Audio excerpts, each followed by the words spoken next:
নমস্কার বন্ধুরা, আমি শিলিগুড়ি থেকে বীণাপাণি শিল্পী।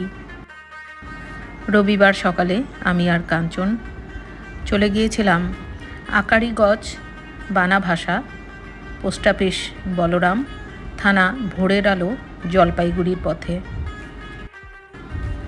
এই সময় প্রায় প্রতিদিনই বৃষ্টি হচ্ছে, ফলে প্রকৃতি শ্যামল, সবুজ, স্নিগ্ধ। বিরাট বেল গাছটিতে অনেক অনেক বেল ধরে আছে।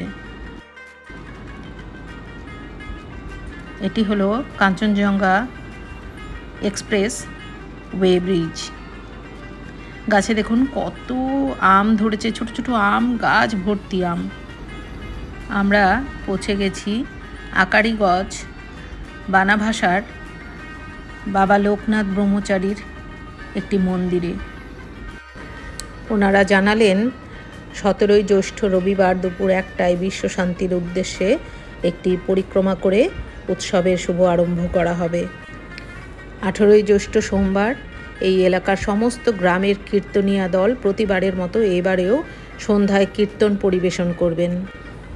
19শে জ্যৈষ্ঠ মঙ্গলবার বাবার তিরোধান উপলক্ষে বিশেষ পূজা, যজ্ঞ ও বাবার নাম কীর্তন, সাধু মেলা ও বাউল কীর্তন।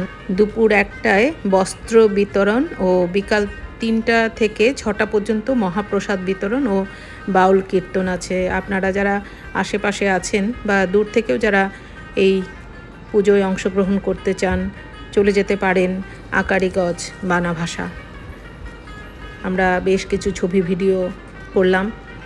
খুব সুন্দর সবুজ পরিবেশ, চা বাগান, নদী বয়ে যাচ্ছে। এই তুলসী জানলাম, এই তুলসীর নাম হলো রাম তুলসী।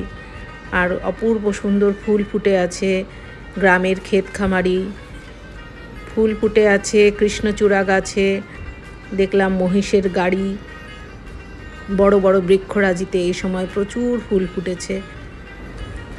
কয়েকদিনের ভারী বৃষ্টিতে তিস্তা ক্যানেলের জল অনেক বেড়ে গেছে, জল বয়ে চলেছে। আমরা এগিয়ে চলেছি শিলিগুড়ি ইস্টার্ন বাইপাস এলাকার রেলওয়ে ক্রসিংয়ের দিকে। এখানে ট্রেন যাচ্ছে সে সময়। সবাই খুব ভালো থাকুন বন্ধুরা।